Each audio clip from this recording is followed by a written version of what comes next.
Father returning home. Class 12th की ये poem हम कंप्लीट कर चुके हैं। अभी हम देखते हैं कि उसमें कौन कौन से फिगर ऑफ स्पीच हैं। नाउ पहली line, my father travels on the late evening train. इसमें अच्छे से देखिए, यहाँ पे ये जो टी वर्ड है या जो टी साउंड है दैट इज़ रिपीटेड। जब इस तरीके का कोई साउंड रिपीट होता है then that is a type of alliteration type of figure of speech. Now second line, standing among silent commuters in the yellow night. ये जो सेकेंड है लाइन, इसमें भी same type of figure of speech है, that is alliteration. The S sound is repeated here. जो S sound है वो हमको बार बार सुनाई देता है इसमें। Now next, suburb slide past his unseeing eyes. तो ये पहले हम जो फिगर ऑफ स्पीच ले लेंगे that is alliteration. S sound is repeated. Now वापस वो साउंड बार बार आता है, then we can say that is alliteration type of figure of speech. पर ये जो लाइन है इसमें दो और फिगर ऑफ स्पीच है। एक अनसीइंग आइज पे, यहाँ पे ये जो फिगर ऑफ स्पीच है दैट इज ट्रांसफर्ड एपिथेट। ये जो टाइप ऑफ ये है दैट इज ट्रांसफर्ड एपिथेट। तो ट्रांसफर्ड एपिथेट में ये जो वर्ड है अनसीइंग आइज ये आता है। आँखों की क्वालिटी होती है, आइज क्या करती हैं? देखने का काम करती हैं। जो क्वालिटी है आँखों की उसका काम है, जो उसका वर्क है आँखों का वो है देखना। पर अनसीन यानी देख के भी उसको नहीं देखना। That means the eyes can able to see, eyes जो है वो देख पा रही हैं उसको, बट जो हमारा दिमाग है उस वक्त अपने साथ नहीं है। But the mind is unable to register that. इसमें the quality of non seeing, नहीं देखना, is given to eyes. Hence इसको हम बोलेंगे ट्रांसफर्ड एपिथेट। सामने के ये जो वर्ड्स हैं दैट इज सबब स्लाइड पास्ट, यहाँ पे भी एक type of figure of speech लग रहा है, दैट इज पर्सोनिफिकेशन। पर्सोनिफिकेशन का मतलब क्या होता है? पर्सोनिफिकेशन में हम क्या करते हैं, किसी लाइफलेस थिंग को हम ह्यूमन बीइंग करके ट्रीट करते हैं। सबब्स यानी जो एरिया है, शहर के बाहर के एरिया को अर्बन एरिया यानी शहर, सबब्स यानी अर्बन एरिया के पास लगी हुई छोटे छोटे प्लेसेस। जैसे मुंबई एक अर्बन प्लेस है, उसके आजू बाजू के थाना और विक्रोली और ऐसे जो छोटे छोटे एरियाज़ हैं उनको हम सबर्ब्स बोलते हैं। तो ये जो सबर्ब्स हैं वो क्रॉस हो रहे हैं, are showing as sliding past, यानी सबर्ब जो हैं वो अपनी पुरानी मेमोरीज़ के साथ स्लाइड हो रहे हैं, मूव हो रहे हैं। कहीं पुरानी मेमोरीज़ को याद रखते हुए मूव होना जो होता है वो लाइफ वाली चीज़ करती है। तो यहाँ सबर्ब्स आर लाइफलेस एंड उनको हम लोग ट्रीट कर रहे हैं एज ह्यूमन बीइंग। हैंस सबब स्लाइड पास्ट इन वर्ड्स पे जो फिगर ऑफ स्पीच लगेगा वो है personification. Now next, his shirt and pants are soggy and his black raincoat. तो पहले तो यहाँ पे जो फिगर ऑफ स्पीच लगेगा that is as shirt, as soggy. ये जो है ये कौन से वर्ड्स हैं? रिपीट हो रहे हैं। ये जो साउंड है वो सुनाई दे रहा है बार बार, S sound. When S sound, सिर्फ साउंड सुनाई देता है, then that is the type of alliteration.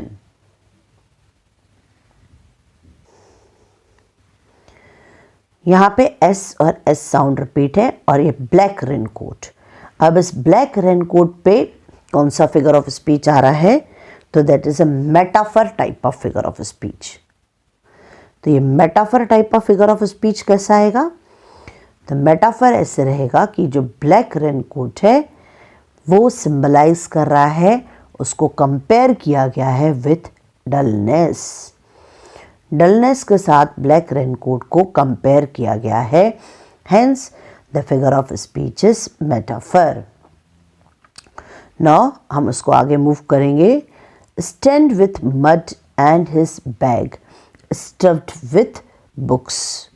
तो यहाँ पे जो फिगर ऑफ स्पीच आएगा, तो यहाँ पे जो फिगर ऑफ स्पीच रहेगा that is stand, S with stuffed, S sound is pleasingly सुनाई दे रहा है and hence it is एलिट्रिएशन।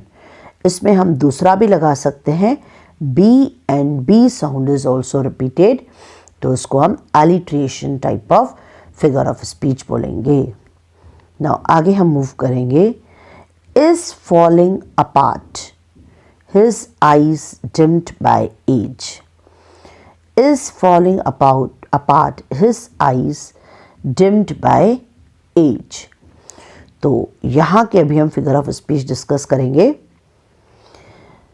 Eyes dimmed. Dimmed eyes are indirectly compared with tiredness. Dimmed eye का मतलब यहाँ है थकी हुई आँखें।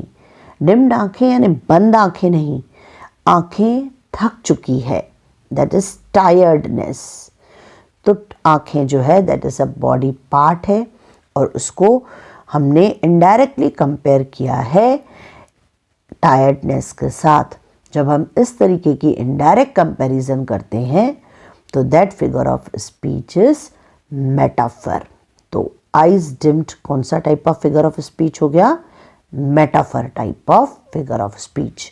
और ये डिम्ड आईज जो है वो सिंबलाइज कर रही हैं एज को, थकी हुई लाइफ को। Fade homeward through the humid monsoon night. तो यहाँ पे देख लो कौन सा वर्ड रिपीट है, यहाँ पे रिपीट है एच साउंड इज रिपीटेड। तो H sound is repeated, hence it is alliteration. इसके अलावा यहाँ पे एक और फिगर ऑफ स्पीच लगेगा that is transferred epithet. Why? Because word humid is for weather but here it is transfer to night. यानी यहाँ पे ह्यूमिड और नाइट के बारे में हम बात कर रहे हैं। जो मौसम है, जो वेदर है, वो कैसा है? ह्यूमिड है, क्योंकि बारिश पड़ रही है, मॉनसून का मौसम है, गीला मौसम है। पर हमने ह्यूमिड किसको बोला है? नाइट को।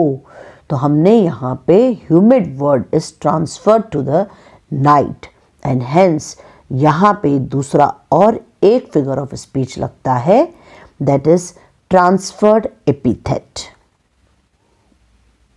Now next. Now I can see him getting off the train. इस पे कोई भी फिगर ऑफ स्पीच नहीं है। Now next. Like a word dropped from a long sentence. Like a word dropped from a long sentence. तो यहाँ पे हमने क्या किया है? like वर्ड दिखाई दे रहा है आपको।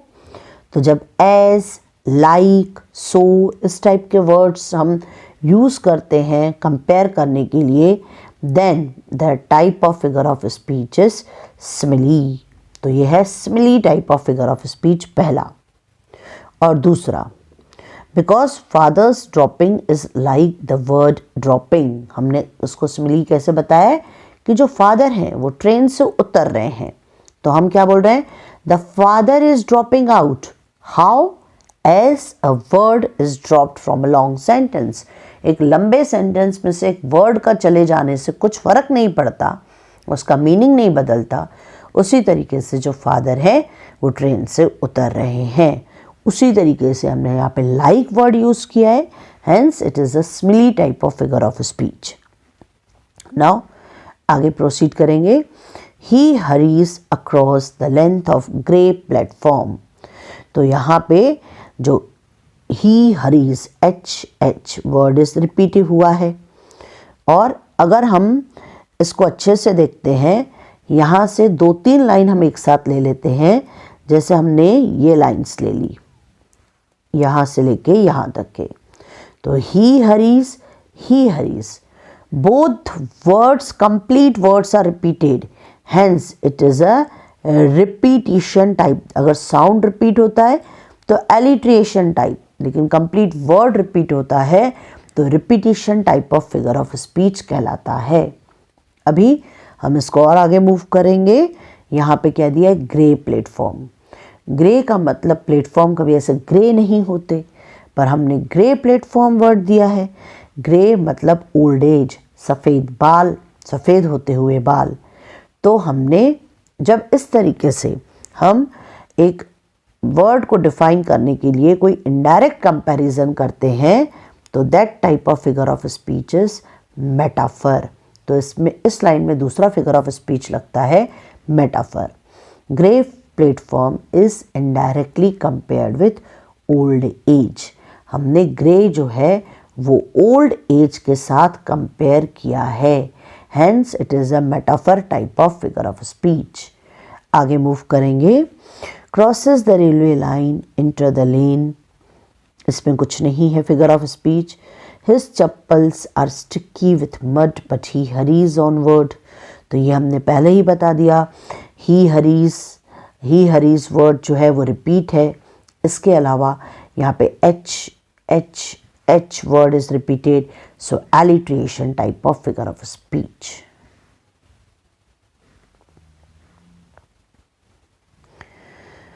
Home again, I see him drinking weak tea. H sound is repeated. यहाँ पे H sound repeat हो रहा है, तो हम क्या बोलेंगे यहाँ पे, home again. तो H sound is repeated, hence it is an alliteration type of figure of speech. Now next is weak tea. T कभी टी यानी चाय, जो वीक टी है वो पर्सोनिफिकेशन को बताती है। पर्सोनिफिकेशन का मतलब होता है जब हम किसी नॉन लिविंग चीज़ को लिविंग चीज़ के साथ या नॉन लिविंग इमोशन को लिविंग चीज़ के जैसे कंपेयर करते हैं, दैट इज़ अ पर्सोनिफिकेशन। तो यहाँ पे human quality is given to tea, that is tea is weak but weakness is the human quality. Eating a stale chapati, reading a book. Stale chapati यानी बासी चपाती, तो जो बासी चपाती है ये वर्ड जो है वो कंप्लीट फूड को बता रहा है। एक चपाती पूरा खाना नहीं होता, पर हम स्टेल चपाती यानी रखी हुई चपाती को कंप्लीट फूड से कंपेयर कर रहे हैं। तो यहाँ पे जो फिगर ऑफ स्पीच आएगा that is snack talk.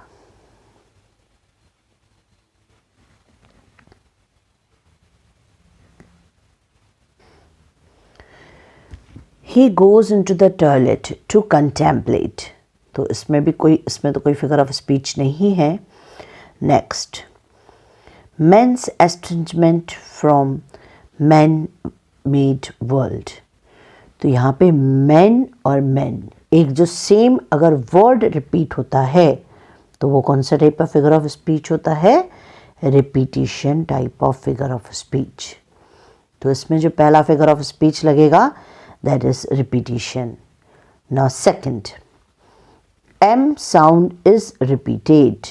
M sound is heard clearly. उसमें हमको clear M sound सुनाई दे रहा है, तो that is alliteration type of figure of speech. Now ये हुआ दूसरी figure of speech। Third, man made world, यानी मैन मेड वर्ल्ड जो है वो रिप्रेजेंट कर रहा है पूरी दुनिया, that is the complete world created by man. और जब ऐसे कंप्लीट दुनिया एक वर्ड से बताई जा रही है, उससे एक छोटी सी चीज से बड़ी चीज को बताया जा रहा है, तो हम उसको बोलते हैं स्नेक टॉक। तो ये जो third type of figure of speech आ गया यहाँ पे, that is snake talk. Why? The reason is the man-made world represent the whole world that is created by men. Now next line. Coming out, he trembles at the sink. इस पे कोई figure of speech नहीं है। Then next, the cold water running over his brown hands. तो सबसे पहले तो यहाँ पे हम देखेंगे जो फिगर ऑफ स्पीच है वो है ट्रांसफर्ड एपिथेट। ट्रांसफर्ड एपिथेट, कैसे ट्रांसफर्ड एपिथेट? तो यहाँ पे जो हमको ब्राउन हैंड्स बोला है, तो यहाँ पे सिर्फ किसी इंसान के हाथ ब्राउन नहीं हो सकते, तो उसका जो स्किन टोन है, जो फादर का स्किन टोन है दैट इज ब्राउन। और हमने क्या किया है, ब्राउन पूरे सिर्फ हाथ के लिए बताया है, यानी जो ब्राउन जो है that is transferred from man to his hand. Brown word जो पूरे मैन पे अप्लाई होना चाहिए that is applicable to the hand only. जब इस तरीके से लिखा जाता है तो उसको ट्रांसफर्ड एपिथेट बोलते हैं। इसको ट्रांसफर्ड एपिथेट क्यों बोलते हैं? क्योंकि the brown which stands for complete men, the tone of that man, skin tone of that man, skin tone यानी skin color जो है उस आदमी का वो ब्राउन है, पर हमने क्या किया है, ब्राउन सिर्फ हाथों को बताया है, तो that is transferred epithet. Now a few droplets cling to the graying hair on his wrist. तो यहाँ पे जो ग्रे हेयर है, हमने पहले भी ग्रे को यूज़ किया है, ग्रे यानी सफ़ेद होते हुए बाल। हमने ये जो ग्रे है वर्ड ये ओल्ड एज के लिए यूज़ किया गया है, पर grey hair a part represent his old age, सिर्फ उसके ग्रे बाल उसकी पूरी ओल्ड एज को डिफाइन कर रहे हैं। और जब पार्ट कंप्लीट को डिफाइन करता है तो हम उसको बोलते हैं snack talk type of figure of speech. तो इस लाइन में जो फिगर ऑफ स्पीच आएगा that is synecdoche. Why? Because grey hair here represents his old age. जो फादर हैं उनकी पूरी ओल्ड एज ग्रे हेयर से दिखाई गई है। नाउ आगे बढ़ते हैं हम नेक्स्ट उस पैराग्राफ पे। His sullen children have often refused to share। तो यहाँ पे S वर्ड इज रिपीट हो रहा है, सो S साउंड इज रिपीटेड, तो हम इसको कौन सा फिगर ऑफ स्पीच बोलेंगे? Alliteration type of figure of speech. Now next हम मूव करते हैं आगे। The jokes and secret with him, यानी इन दोनों लाइन को अगर हम साथ में बोल देते हैं कि जो उसके बच्चे हैं वो उनके साथ कोई बात नहीं करना चाह रहे, तो बात नहीं करना चाह रहे यानी कम्युनिकेशन नहीं करना चाह रहे, तो कम्युनिकेशन वर्ड के लिए हमने कम्युनिकेशन वर्ड को यूज़ किया है क्या यहाँ पे? नहीं, हमने कम्युनिकेशन या कन्वर्जेशन जो भी आप बोलो, यानी कन्वर्जेशन जो हम अपने आपस में पेरेंट्स बच्चे आपस में बात करते हैं दैट इज़ कन्वर्जेशन। यहाँ पे जो कन्वर्जेशन है वो रिप्रेजेंट करने के लिए जोक्स एंड सीक्रेट वर्ड को यूज़ किया है। जब हम एक छोटा सा पार्ट पूरी बात को बताने के लिए यूज़ करते हैं तो हम उसको कौन सा type of figure of speech बोलते हैं? Snack talk. यानी the jokes and secrets is these are the words which are used for complete conversation. Now he will now go to sleep. कोई figure of speech नहीं है। Listening to the static on the radio dreaming. तो यहाँ पे जो figure of speech है वो है onomatopoeia. Onomatopoeia क्यों है? क्योंकि static जो है वो यहाँ पे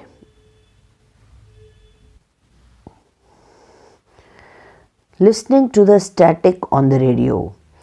स्टैटिक यहाँ पे हमने वर्ड क्यों यूज़ किया है? स्टैटिक वर्ड हमने यूज़ किया है साउंड ऑफ द रेडियो के लिए। स्टैटिक वर्ड हमने यहाँ यूज़ किया है tuning sound of the radio.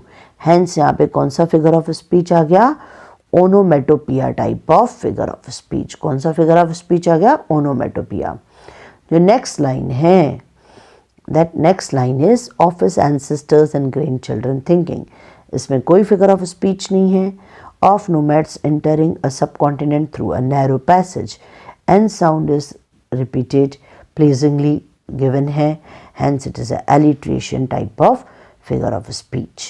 तो यहाँ पे हमने सारे figure of speech complete किए हैं of the poem Father Returning Home written by Dilip Chitre.